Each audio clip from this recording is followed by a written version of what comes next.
Hi everyone, welcome to this video where I'm going to show you how to use the Wagner Control Pro 150 airless sprayer. I'm also going to tell you what I like about it and what I don't like about it, and a couple of handy hints for using it to make it a little bit easier. I've had this unit for about 18 months now. I've painted 3 bedrooms with it, done a fence, and I've painted the whole outside of my house. Overall, I love it. It does have a few limitations though, especially when you use it inside. It's definitely much easier to use in a large open space, especially outside. Just painting the outside of the house made it worth the purchase price alone. It was absolutely fantastic. It took me probably about four half-day sessions to paint a 200 plus square meter house. So that was absolutely amazing, and it saved thousands for a professional to do it. Inside, I found it really useful to use as well, especially on ceilings. It is quite a bit more difficult to use in a confined space, as you get a lot of atomized paint floating around quite quickly, and when you don't have very good ventilation, because you've got your windows and doors and things masked up, it's quite difficult when the room gets filled with a cloud of atomized paint. And it's also quite easy to trip over it when it's in the middle of the room and you're looking at a ceiling and trying to focus on what you're doing. So handy hint is to either put it in another room next or outside the door, or in a corner, and work your way through the room away from it. So the actual unit itself has the hopper.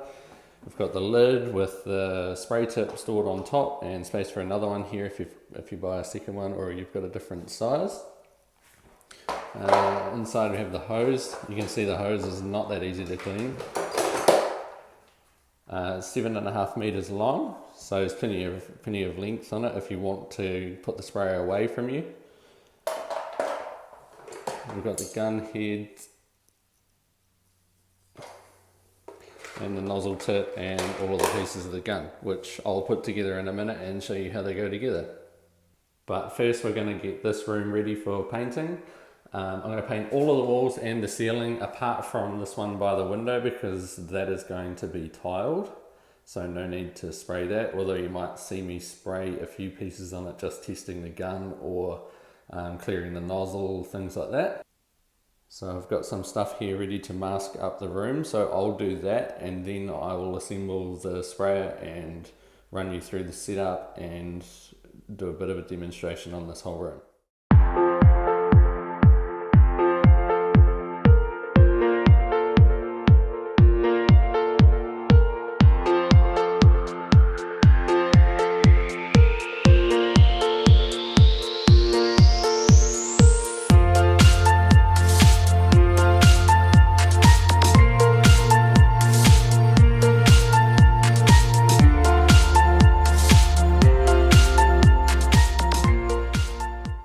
Alright guys, we're all masked up and ready to go. I haven't done a very good job on that window there, just because I'm not actually going to be painting very close to it, so it doesn't matter that much. I've just covered these power points and the plumbing points purely because I don't want dust blowing out of them when I spray close to them, not really because I care about them getting paint on them. I've just sealed up the door as well. As you can see, I've done that a lot tidier so that no paint gets on the door frame, which I've actually already painted. But it's also going to get really hot in here soon because everything's sealed up. So let's have a look at the sprayer now. I've also got a stirrer, spatula, 2 buckets of clean water, the paint, which is Dulux one-step prep, and now we're ready to put the sprayer together. I've plugged it all in. I've kept it in that place right there because there's a drain hole underneath and I don't want to step in it, so if that's there I won't be able to. I've run the power in from outside, hopefully I don't trip over that, and there's another drain hole over here which I've already stepped into, so hopefully I don't do that again when I'm looking up. And now let's put the sprayer together and see how it goes.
so the gun's attached, the hose is attached. As you can see, that hose is quite difficult to wrestle with, so I kind of wish they had have made a more flexible hose, but never mind. The hopper is clean, so the first thing to do is chuck in some clean water. I'm going to try and do this with one hand, and we'll make sure that everything's clear, the hose is clear and the gun's working, so just a little bit like that.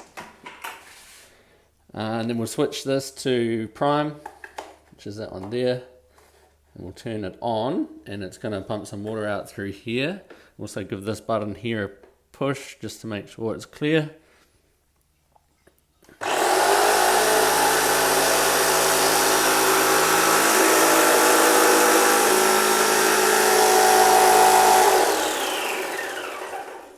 So everything's working on that side, and now we're going to clear out the gun and the hose and make sure that's all good.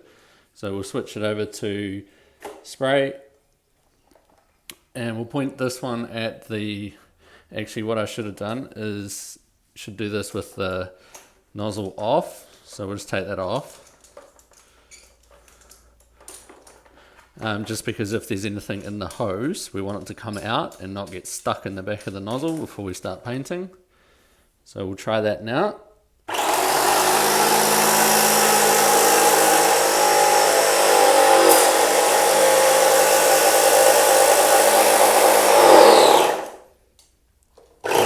So that's all nice and clear. I'm just going to turn it off because there's no water in it, so it's going to keep trying to pump stuff through. I'm just going to put this back together and get the nozzle back on. Alright, everything's back together, and we're just going to do a quick spray to test. We better turn it on first.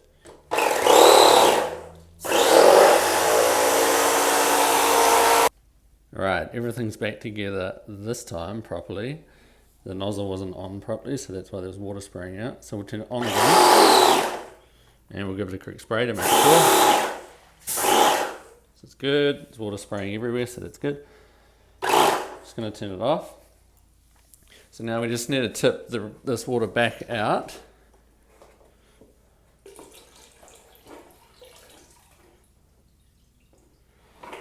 And obviously the hose is still full of water, but I'm going to leave that in there.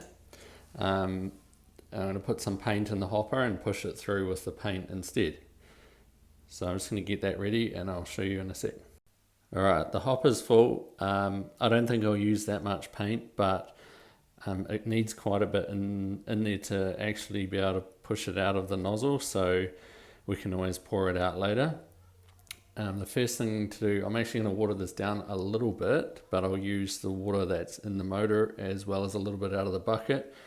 I'm going to pour that in there now, and then we'll do the prime function again, and you'll see the paint cycle through the hose there.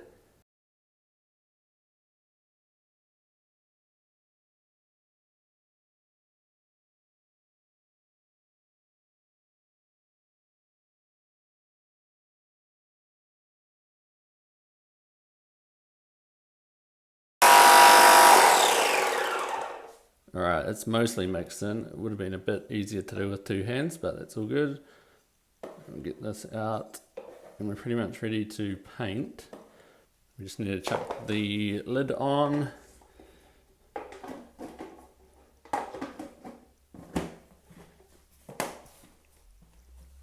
Switch this over to spray, and then we're going to clear out that excess water out of this nozzle. So I'm going to turn that on and do that. We're going to spray this directly into this bucket, which is now the waste bucket.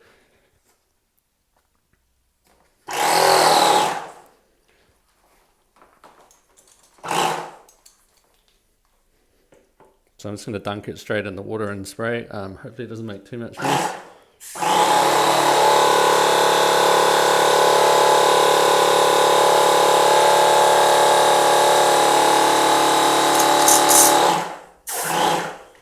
Still more in there. So you see when that water went cloudy, the paint started coming through. So I'm just going to do a little bit more because it'll be milky water still, and then we'll give it a quick test on the the wall that I'm not going to be painting.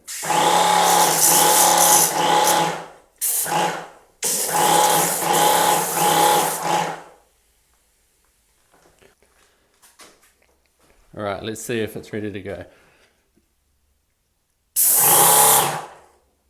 That looks good. The only thing I forgot to mention before is another limitation of this when trying to do quite fine work that you need a good finish for, is this gun the paint tends to pull on the nozzle there, and as soon as you pull the trigger you get this splatter like this. I actually swapped this unit for another one to see if it would be better. I took it back and returned it, but this one does the same thing as well. So you just have to carry a rag with you and give that nozzle a wipe every now and then. Most of those actually dry quite nicely and you won't see it, but like those ones won't, but mostly it's okay. But if you keep the rag with you, it tends to keep the nozzle a bit cleaner and it won't spit. So now I'm going to put the respirator on. I am going to get covered in paint and I won't be wearing a face mask or something over my eyes, because I find that once I do, the paint starts falling down from where it doesn't attach to the ceiling and covers the glasses anyway, so you can't see. So I'm going to set the camera up now and paint this room in one hit. Apologies if you can't see it all. It's kind of hard to get a camera angle in this small room without missing some of it. So I'm not going to be able to stop and adjust the camera once I start. It's just too hard. But once I'm finished, I'll show you the cleanup process as well and what the finished product looks like.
Guys, the room is done. Just opened that window to get some air in here because it's full of atomized paint and I'm struggling to see where any other patches that I've missed, but I think the overall coat is pretty good. It's just a primer after all. This side here is a little bit average just because that's where the shower's going, so you won't be able to see it anyway. But this wall's pretty good. Ceiling is pretty good, I think. There's a couple of little patches in the plaster that I didn't do perfectly. There's a tiny little hole down there, so we'll have to fix that up before we do top coats. But right now we need to clean this up so that the paint doesn't dry on it. Best thing to do, I find, is to either wrap this, the nozzle and gun up in Glad wrap or plastic or something like that if you want to do a second coat later on.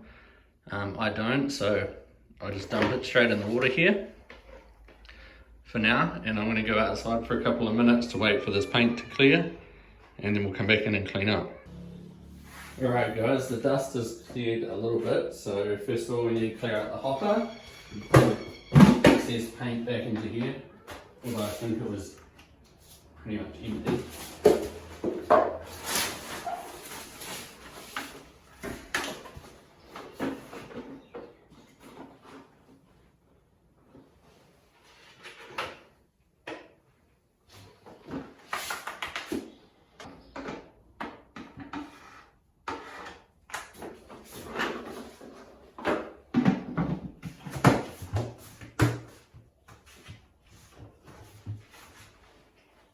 Right, that's much easier with the brush, but now we're going to pour some cold water, clean water into here.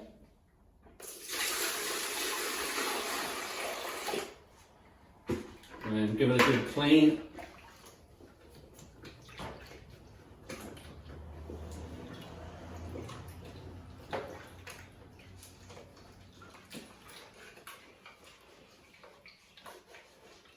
You can see how fast the paint dries on it, so it's kind of important to not leave it too long. Okay, now we need to clean the rest of the paint out of the hose. So to do that, we're going to use the water in there to push it through. So we've got our paint tin back.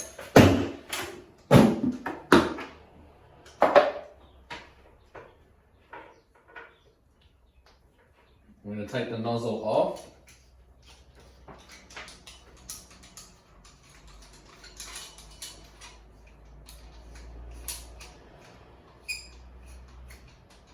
If I can get it off. And we're going to squirt the rest of that clean paint back through into here, and as soon as we see water come through, then we're going to stop and we'll spray that elsewhere.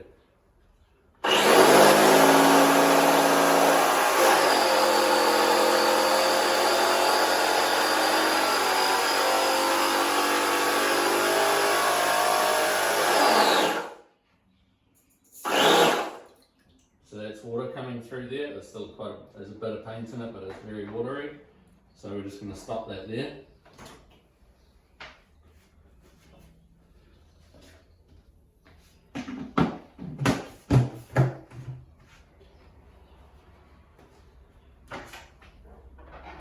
Rid of that one.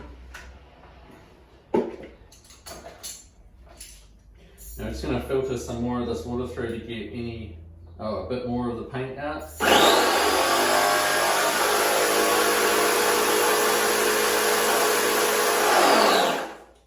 Right, now it's just sucking through that stuff, so that's a waste of time, so we'll just pour that out. Get as much of this paint out as possible.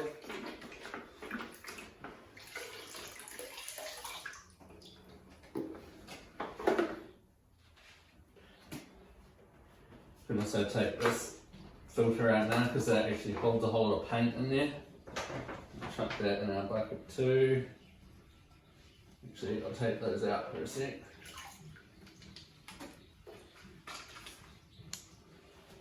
Just going to pull this one out so we've got some more space.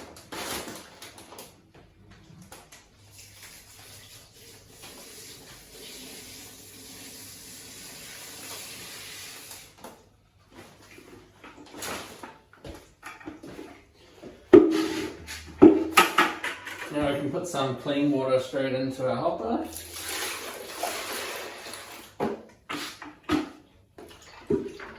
Get the rest of this paint out.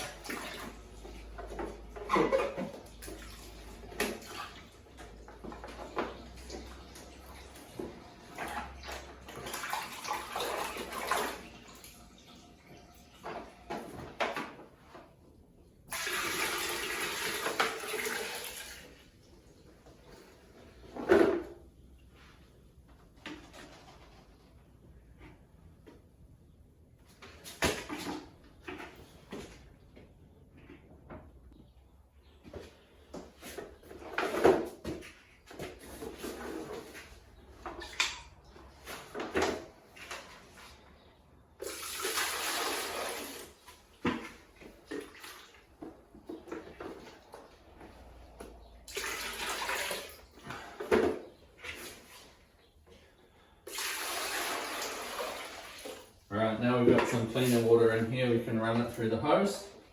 Into the right bucket this time.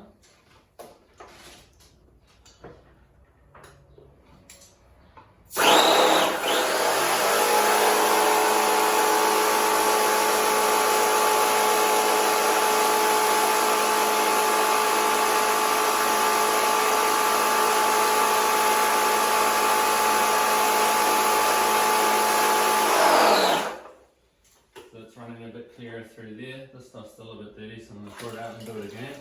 Basically just keep doing it until the water that comes out of here is clean as the water that's in there.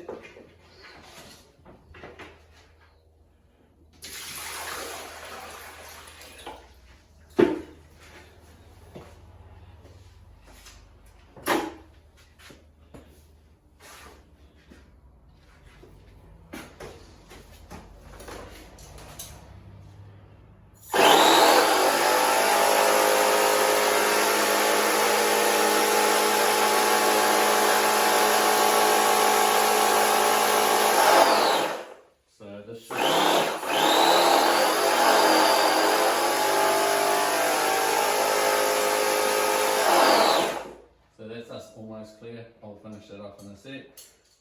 Also just take the gun off, take all those pieces out, take the filter out. Make sure you clean all that because otherwise it will be useless next time. And then yeah, that's it. So as you can see, the paint sprayer itself works really well, and I can paint an entire room including the ceiling in about 10 minutes. There are limitations though, as you saw, like you have to mask everything. There's a lot of atomized paint in the air, so it's hard to see, and you also have the slight bit of paint splatter, so that can affect if you're trying to do a top coat or something like that. It's not an issue outside at all. If you're doing a fence or exterior of a house, you never notice it.